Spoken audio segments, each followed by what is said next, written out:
Okay, so this is just a quick video lesson which is going to go through factors affecting food choice. Unit 2, Food and Cookery, VCERT, assessment criteria 2.1 to 2.4. Okay, so your do now task is to write down as many factors as you can that might affect someone's food choice. Pause the video while you have a go at this. Okay, so now you're ready. I'll keep that list and we'll check it off as we go along. You could make notes as we're going through this video to help you.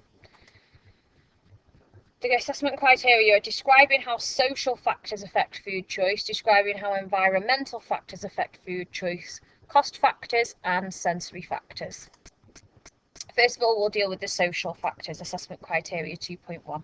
Religions that different people follow will affect their food choices. So, for example, depending on the rules within the religion, Hinduism, the followers don't eat beef as they believe this is a sacred animal. Within Islam or Muslims, they will not eat any pork or any alcohol, amongst other things, because it's not considered to be halal. They are haram, and only foods that are considered halal can be consumed. With Judaism, there are food rules that are called kosher foods, which means that they are approved foods, clean foods. Within those food rules, there's no pork consumed, there's no dairy and meat consumed within the same meal either, so they can eat a burger but not a cheeseburger.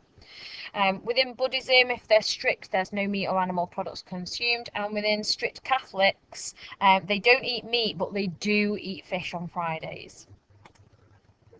Okay, so fair trade, this is a moral food choice. So some people will choose to ensure that their food products that they consume and buy are done so in a fair way to the producers. So many of our imported products are grown in developing countries, and this fair trade logo will ensure that the farmers who've grown the produce, the raw product, the coffee beans or the cocoa beans in the product, have had a fair deal for their growing, nurturing of the crop and producing it.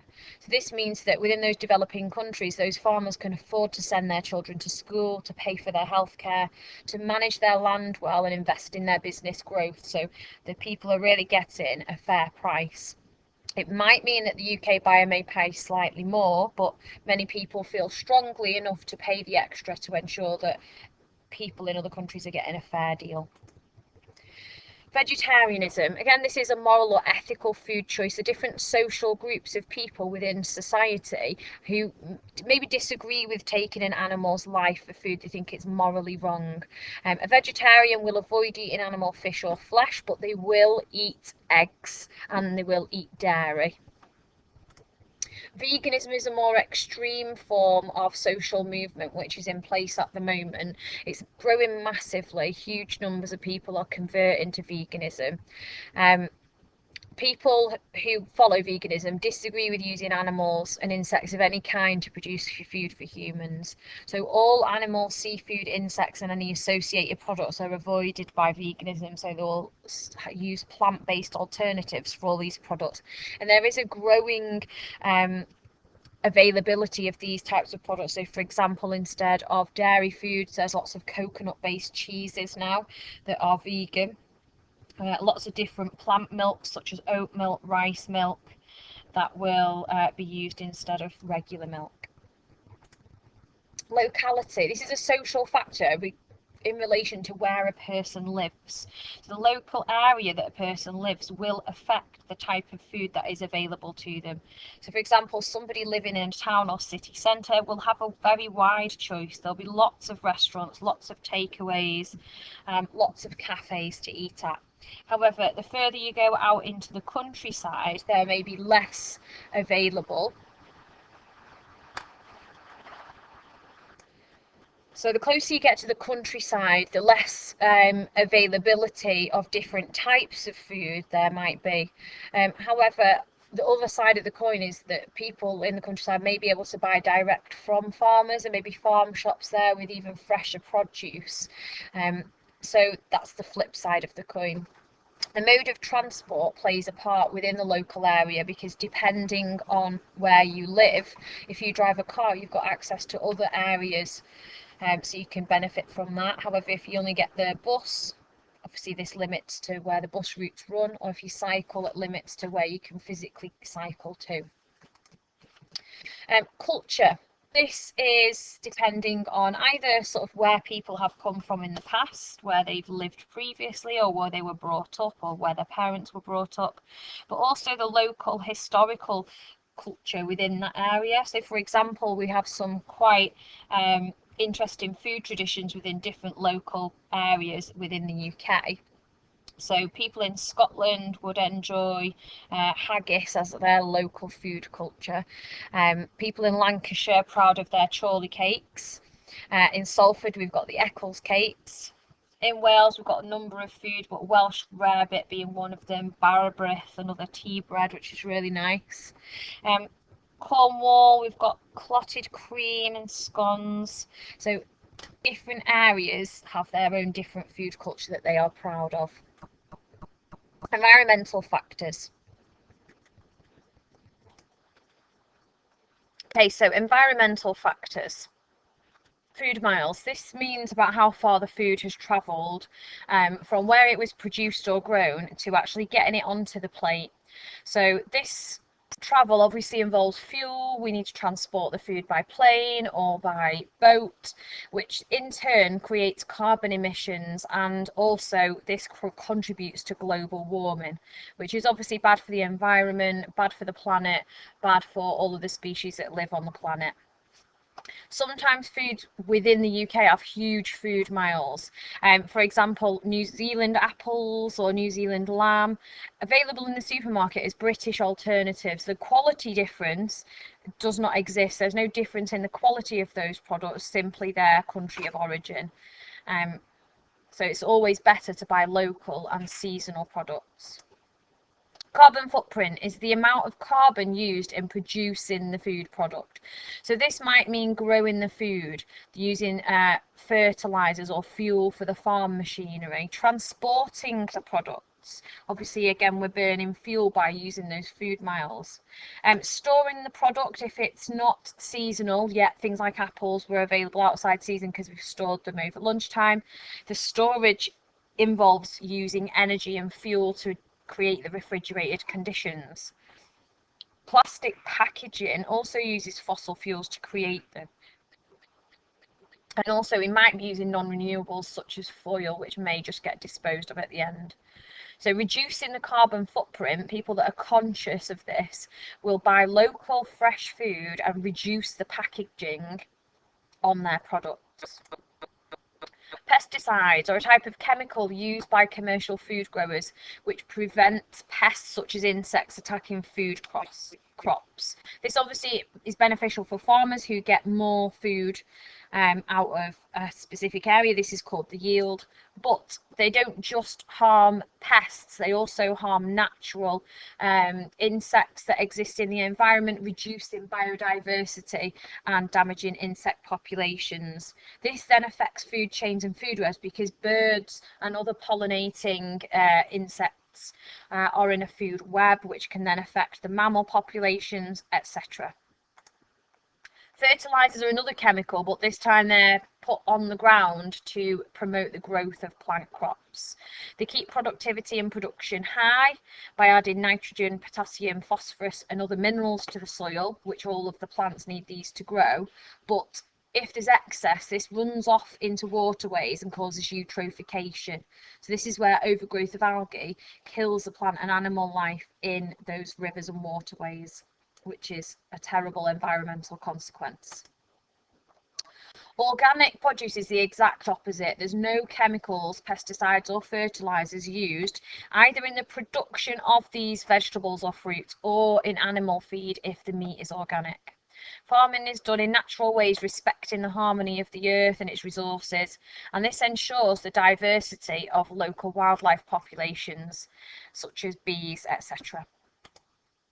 The weather is an environmental factor which affects people's food choice, in so much as different weather conditions actually affect the desires that people have for different foods. So summer, hot weather, people might choose cold foods, and in winter, when it's cold weather, people might choose stodgy, warm, comforting foods such as soups, stews, casseroles, curries. Seasonal availability means what things are in season here in the UK. So for example, strawberries and raspberries and berries are just coming into season now in the UK summer, followed by apples, pears and other tree fruits into the autumn. Then as we go through into spring, we'll get spring vegetables, lamb, things like that. Whereas in winter, near Christmas time, we get sort of root vegetables that are ready, brassicas that are ready, like sprouts, broccoli, etc.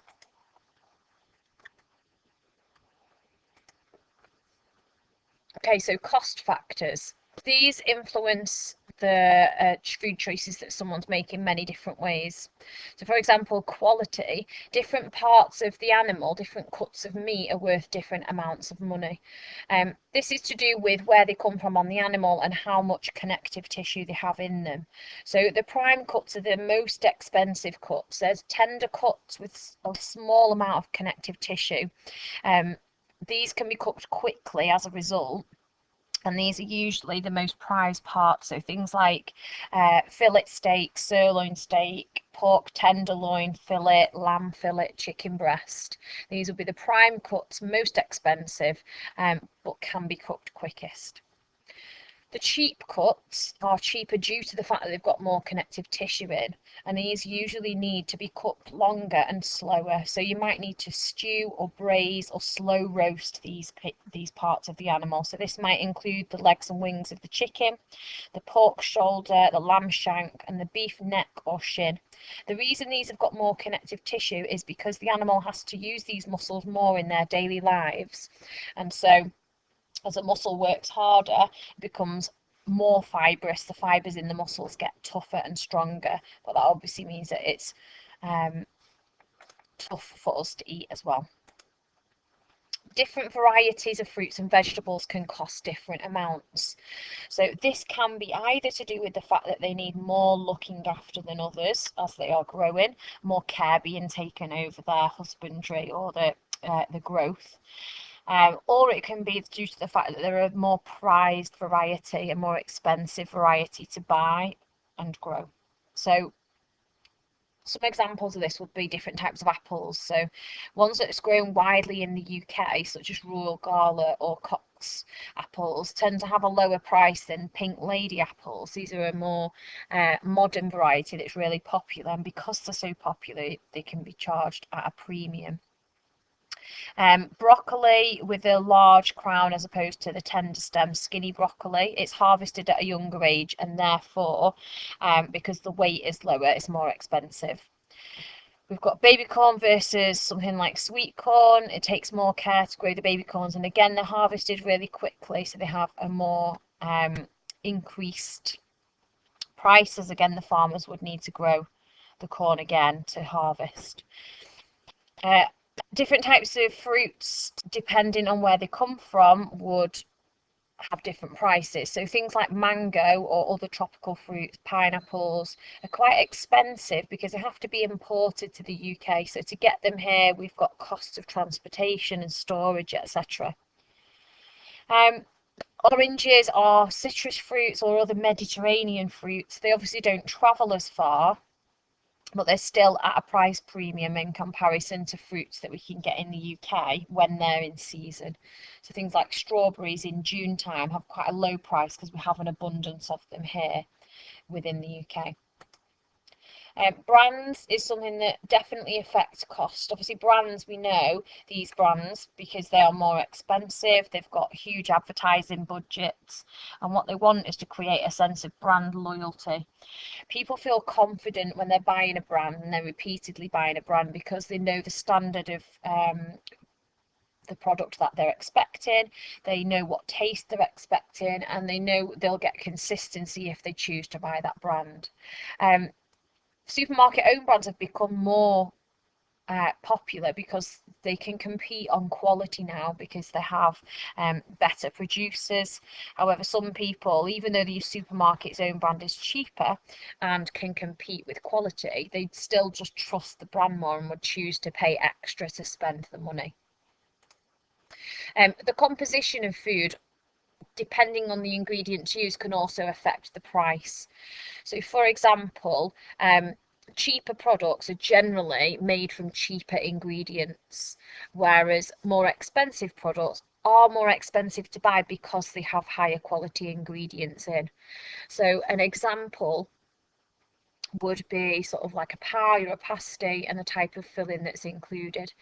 If you are buying from the pound bakery, the reason that they can charge such a low price for it is that they're bulking their product out with filler. So their cheese and onion pasty may mostly be comprised of potato with a small amount of cheese and some probably cheese flavourings in there. Whereas if you go to an artisanal bakery, a handmade cheese and onion pie or pasty would contain a lot more cheese and a lot less potato. They'd also probably use a higher quality handmade pastry where they've used real butter instead of potentially the pound bakery where they would use margarine with butter flavourings in it. So the quality of the ingredients within a product affects the price of the end item. Sensory qualities are a huge impact on how people choose their food. We have obviously different senses which affect how we interpret the world, and these will then also affect how we choose our food. So taste is a main one. Taste is comprised of the taste buds being activated with chemicals in the food, and the taste buds receive 5 flavours. So we've got taste, sweet, salty, sour, bitter, and umami, or savouriness, plus chili heat that can be detected on the tongue. Now, different people have different preferences for these tastes and different preferences for different balances of the taste. And this is heavily influenced by what children experience at a young age. So the more flavours they're exposed to by their parents, the wider variety of flavours they will like as they grow up. So, for example, children who are introduced to spice at an early age because their parents enjoy it will have a greater tolerance for it going through life. So, young children and people with undeveloped palates prefer sweet flavours and usually dislike bitter. So that's why it's really important to offer variety of flavours to babies and young children, and to keep trying them with it, because not everyone likes those foods that are good for us the first time we try them. It can take 10 to 15 tries of a new flavour or taste before people actually like it. The texture of the food, this comprises of what it feels like in the mouth. So this is also detected in the mouth. We have got sensors on the inside of the mouth, the cheeks, but we've also got them on the tongue, so we can feel what the food is like. This might be sort of a difference between a crunchy crisp, a rough potato wedge, some chewy bacon, or some tough piece of steak. We might have smooth sauces or lumpy mashed potato. So there's a wide variety of textures within food. And again, it's a preference thing. So depending on what people have been exposed to when they were younger might influence how they feel about the different textures. Texture can be influenced by dental problems, because obviously if you don't have teeth, so this might be young children or sort of children who are changing from their milk to adult teeth, or older people who've got dental problems, maybe they've had teeth removed, they might struggle to have chewy or tough foods due to the fact that they're so dental hygiene can put a real influence on what types of textures people can prefer, but also they can actually process within their mouths. People with autism often dislike crunchiness because of the loud sounds that it creates. Appearance of food, obviously we choose food based on their appearance. We're often looking for fruits and vegetables that have particular characteristics, like a particularly round tomato or a smooth apple or a shiny pepper. However, the appearance of food doesn't always indicate whether it's got a good texture or taste. The appearance is very much to do with how we plate up our food, how it's presented to us, and how we can adapt a food product to make it look more appealing by using colour or height on the plate. We might use garnishes or glazes on baked products to make them look more appealing. Aroma or smell is the volatile particles of food going up our nose and being received by the olfactory sensors in the back of our nose. This combines with flavour. At the same time we experience taste, we're also experiencing the smell of a food.